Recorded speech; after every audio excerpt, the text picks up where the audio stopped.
আর একটা মসজিদ যদি কবুল হয়, একটা মসজিদ একটা জেলার জন্য যথেষ্ট। একটা মসজিদ নববী থেকে নবী সাল্লাল্লাহু আলাইহি ওয়াসাল্লাম সারা দুনিয়া শাসন করেছে। আর আমাদের তো কোটি কোটি মসজিদ, কোটি কোটি মসজিদ বাংলাদেশে। এই যুগের কথাও নবীজি বলেছেন, যে যুগে মসজিদগুলো চাকচিক্যময় হবে, মসজিদগুলো কি হবে? চাকচিক্যময় হবে, হেদায়েত উঠে যাবে এবং মসজিদের মধ্যে শোরগোল হট্টগোল বেড়ে যাবে। দেখেন না মসজিদে হট্টগোল বেড়ে গেছে না? এটা সেই যুগ। তো যেটা বলছিলাম প্রিয় ভাইরা, যে নিচের হাতে অভ্যস্ত না, উপরের হাতে অভ্যস্ত হতে হবে। এই কারণে এই যে একটা হাদিসের কথা শুরু করলাম, যে আনসার সাহাবী কারা ছিল? যারা মুহাজির সাহাবীদেরকে আশ্রয় দিয়েছে। এখন এই সাহাবীদের মধ্যে একজন ইন্তেকাল করেছে, তার লাশ যখন রাখা হচ্ছে তখন নবীজি বলছেন মাথার দিকে মাইয়েতের আসে কি? সালাত। সালাত মানে কি? নামাজ। 5 ওয়াক্ত নামাজ আজকে থেকে ছাড়বেন?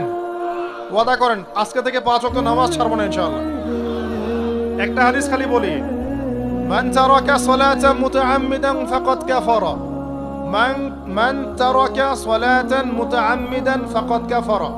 আবার শুনেন, قال رسول الله صلى الله عليه وسلم من ترك صلاة متعمدا فقد كفر। আর মুয়াজ বিন জাবাল রাদিয়াল্লাহু আনহু কে নবীজি বলেছেন মান তারাকা সালাতা মুতাআম্মিদান ফাকাদ বারিয়াত মিন জিম্মাতিল্লাহ। যে ব্যক্তি নিজের উপর ফরজ নামাজ ছেড়ে দিল, সে কুফরি করলো, সে কুফরি করলো, সে কুফরি করলো। মুয়াজ বিন জাবালকে নবী সাল্লাল্লাহু আলাইহি ওয়াসাল্লাম বলছেন যে ব্যক্তি ফরজ নামাজ ইচ্ছা করে ছেড়ে দিল, সে ব্যক্তি আল্লাহর জিম্মা থেকে মুক্ত হয়ে গেল। নামাজ ছাড়বেন প্রিয় ভাই, 5 ওয়াক্ত নামাজ জামাতের সাথে ইনশাআল্লাহ। আল্লাহ আমাকে তৌফিক দেখ, আপনাদের সবাইকে তৌফিক দান করুন, আমিন। জামাত যদি না পান একা পড়ে নেবেন, ঠিক আছে? যদি ঘুমিয়ে থাকেন ঘুম থেকে উঠে পড়বেন, ভুলে গেছেন যখন মনে হবে তখন পড়বেন। ওযু করার পানি নাই, কি করবেন? তায়াম্মুম করবেন। তায়াম্মুমেরও কিছু নাই, আপনার কোনো কাপড়ই নাই, সতর ঢাকার কোনো কাপড়ই নাই, কি করবেন? বসে বসে নামাজ পড়বেন ওই অবস্থাতেই। এটা কোনো মাফ নাই, মানে আপনার ওযু করার কোনো পানি নাই, তায়াম্মুমের কিছুই নাই, কাপড়ও নাই সতরে, তখনও নগ্ন হয়ে বসেই নামাজ পড়তে হবে, মাফ নাই। যখন শোয়ানো হবে মাথার দিকে কি থাকবে? সালাত। তাহলে আমরা যারা ফরজ সালাত এখন আদায় করছি না, আজকে তওবা করেন, বলেন আস্তাগফিরুল্লাহ আল্লাযী লা ইলাহা ইল্লা হুয়াল হাইয়ুল কাইয়্যুম ওয়া আতুবু ইলাইহি। হে আল্লাহ, আমরা তওবা করছি, সারা জীবনে যত নামাজ পড়ি নাই, এই সমস্ত নামাজ না পড়ার পাপ থেকে তোমার কাছে তওবা করছি। ঠিক আছে? এটা আস্তাগফিরুল্লাহর অর্থ নয়, আমি বাংলায় বললাম। আর যদি নামাজ কাজা করে আদায় করে দিতে পারেন আলহামদুলিল্লাহ, খুবই ভালো হয়। যদি নাও পারেন তাও এখন থেকে আর কোনো নামাজ বাদ দিয়েন না, আর বেশি বেশি নফল নামাজ পড়ার চেষ্টা করেন। আল্লাহ পাক তৌফিক এনায়েত করুন। আসুন, তারপরে ডান দিকে কি? সওম। সওম মানে কি? রোজা। রমজান মাসে রোজা রাখি সবাই তো, মাশাআল্লাহ, আলহামদুলিল্লাহ। রমজান মাসে সওম রাখার পাশাপাশি বেশি বেশি নফল সওম রাখার ব্যাপারে অভ্যস্ত হওয়ার চেষ্টা করতে হবে। সবচেয়ে সেরা সওমগুলো হচ্ছে মাসের 3 দিন, আইয়ামে বীজের সওম, চাঁদের 13, 14 এবং 15 তারিখ। আর সপ্তাহে 2 দিন, সেটা হলো বৃহস্পতিবার এবং কি সোমবার। আল্লাহ পাক তৌফিক দান করুন, আমিন। এছাড়া আরাফার সওম আছে, আশুরার সওম আছে, ঠিক আছে? জিলহজ মাসের প্রথম 10 দিন রাখতে পারেন, ইত্যাদি। এবার বাম দিকে কি? যাকাত। যেটা বলছিলাম, যাকাতের সাথে আমরা খুব একটা পরিচিত নই, অথচ যাকাত একটা ফরজ ইবাদত। কেউ যদি নামাজ এবং যাকাতের মধ্যে পার্থক্য করে, সে ব্যক্তি কাফের হয়ে যাবে। কেউ যদি মনে করে নামাজ আমি মানি, যাকাত আমি মানি না, তাহলে কাফের হয়ে যাবে। নিসাব পরিমাণ সম্পদ হলে প্রত্যেক মুসলিমের উপর যাকাত ফরজ, ঠিক আছে? এবং এই যাকাতই হচ্ছে আপনার ইসলামিক অর্থনীতির মূল ভিত্তি। কিভাবে জানেন? ব্যবসা এবং যাকাত এটা কি করে? এটা একটা মার্কেটের মধ্যে সম্পদ ঘুরতে থাকে। আমি বোঝাচ্ছি আপনাকে। মনে করেন আপনি ব্যবসা করছেন এবং যাকাত দিচ্ছেন। যাকাত কারা দিবে? যারা যাকাতের নিসাব পরিমাণ সম্পত্তি রাখে, মানে কিছুটা ধনী তারা। তো তারা ব্যবসা করছে মাশাআল্লাহ।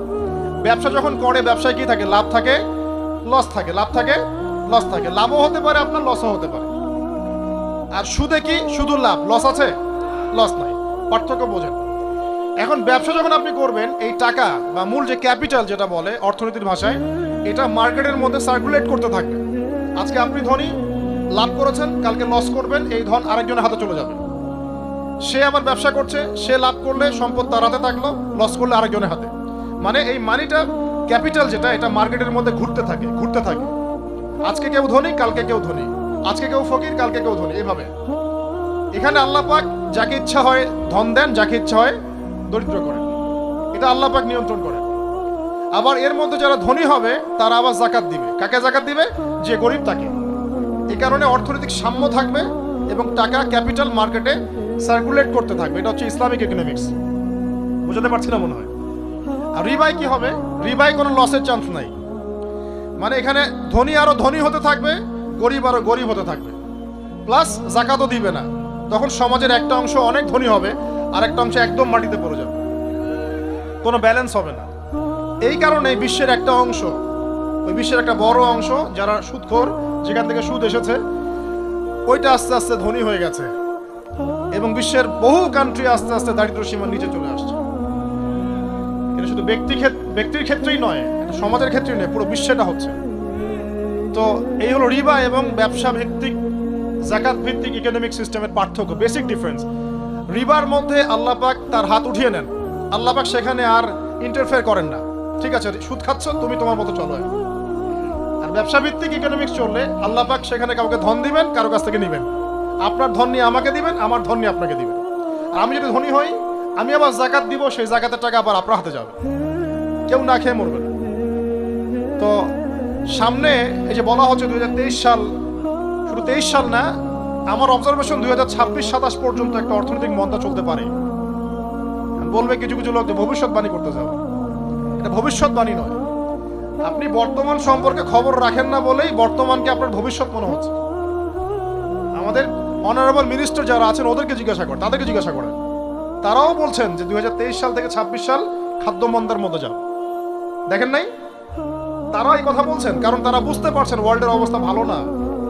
এখানে একটা সলিউশন বলছে, ইচ্ছা হলে আপনি গ্রহণ করতে পারেন, ইচ্ছা হলে নাও করতে পারেন। আমার তো চাপিয়ে দেওয়ার কোনো ক্ষমতা নাই। ফাযাক্কির ইন্নামা আনতা মুযাক্কির, আপনি শুধু উপদেশদাতা। লাস্তা আলাইহিম বিমুসাইতির, আপনি কারো প্রতি দারোগা নন। কি উপদেশ? এই যে যাকাত, যেটা যাকাত, আমাদের যাকাত যেটা আসে, এটাকে একটু বড় পরিসরে কালেক্ট করার চেষ্টা করতে হবে। করে যদি আমরা সুষ্ঠু বন্টন করতে পারি গরিবদের মাঝখানে, ইনশাআল্লাহ কেউ খাদ্য অভাবে মারা যাবে না।